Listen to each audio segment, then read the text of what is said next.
padre profetiza o fim da igreja. Nós vivemos os tempos do Apocalipse, onde existem duas igrejas.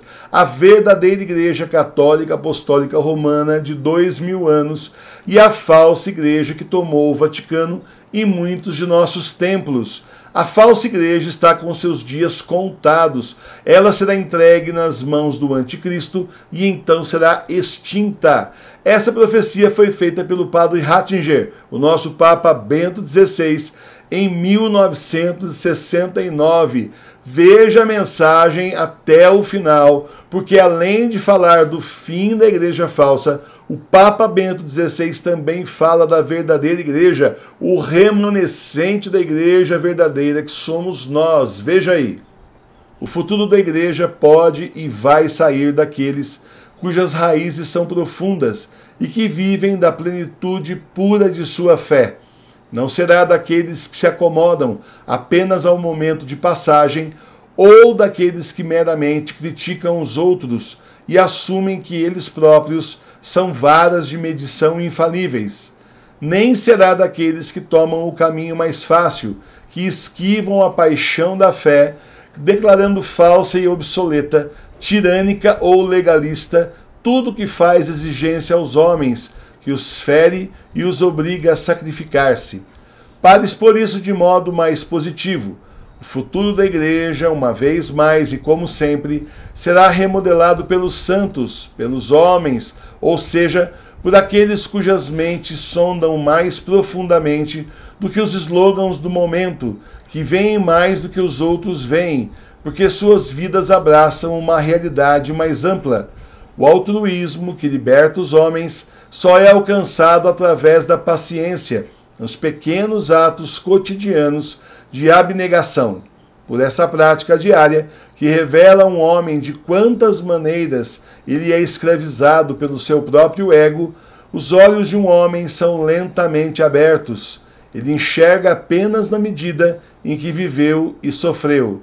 Se hoje já não conseguimos mais tomar consciência de Deus, é porque achamos tão fácil evadir-nos, fugir das profundezas de nosso ser, seja por meio dos narcóticos ou de algum outro prazer. Assim, nossas próprias profundidades interiores permanecem fechadas para nós mesmos. Se é verdade que um homem só pode ver com seu coração, então quão cegos somos! Como tudo isso afeta o problema que estamos examinando, significa que a grande conversa daqueles que profetizam uma igreja sem Deus e sem fé é apenas conversa vazia. Não precisamos de uma igreja que celebre o culto da ação nas orações políticas. Isto é absolutamente supérfluo. Portanto, tal igreja se destruirá. O que permanecerá é a igreja de Jesus Cristo, a igreja que crê no Deus que se tornou homem e nos promete vida além da morte. O tipo de padre que não passa de assistente social pode ser substituído pelo psicoterapeuta e outros especialistas. Mas o sacerdote, que não é apenas um especialista, que não se mantém à margem observando o jogo, dando conselhos oficiais, mas em nome de Deus se coloca à disposição do homem e permanece ao lado dele em suas tristezas, alegrias, esperanças e medo, esse realmente é insubstituível. Vamos dar um passo adiante. Da crise de hoje surgirá a igreja do amanhã, uma igreja que perdeu muito. Ela vai se tornar pequena e terá que começar de novo, mais ou menos desde o início. Ela não poderá mais habitar muitos dos edifícios que construiu em prosperidade.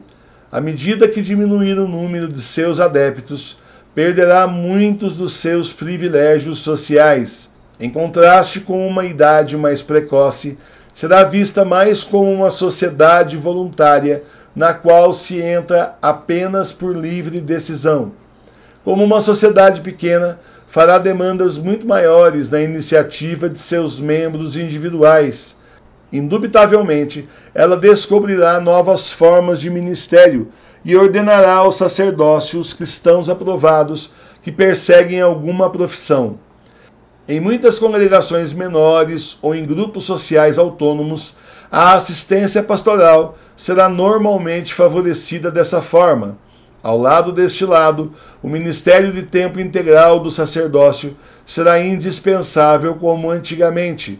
Mas em todas as mudanças que se podem adivinhar, a igreja encontrará de novo a sua essência e com convicção naquilo que sempre esteve no seu centro, a fé no Deus Trino, em Jesus Cristo, Filho de Deus feito homem, na presença do Espírito até o fim do mundo. A igreja será uma igreja mais espiritual, não presumindo um mandato político, flertando tão pouco com a esquerda como com a direita. Será difícil para a igreja, pois o processo de cristalização e clarificação lhe custará muita energia valiosa. Isso a fará pobre e fará com que ela se torne a igreja dos mansos. O processo será ainda mais árduo, porque a estreiteza sectária, assim como a auto-vontade pomposa, terão que ser derramadas. Pode-se prever que tudo isso levará tempo.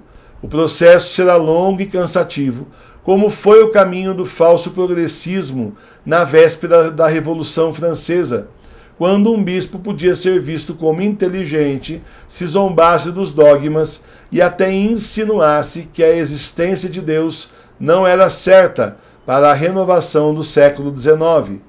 Mas, quando essa peneiração tiver passado, um grande poder fluirá de uma igreja mais espiritualizada e simplificada. Os homens, em um mundo totalmente planejado, se encontrarão indescritivelmente solitários. Se eles perderem completamente a visão de Deus, sentirão todo o horror de sua pobreza. Em seguida, descobrirão o pequeno rebanho de crentes como algo totalmente novo. Eles a descobrirão como uma esperança para eles, uma resposta a qual sempre procuraram em segredo. E assim parece-me que a igreja está enfrentando tempos muito difíceis.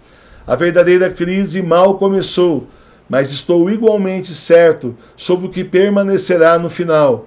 Não permanecerá a igreja de culto político, que já está morta, mas a igreja da fé. Pode muito bem não ter mais o poder social dominante que teve até recentemente, mas vai desfrutar de um frescor e um reflorescimento, e será vista como casa do homem, onde ele vai encontrar vida e esperança para além da morte.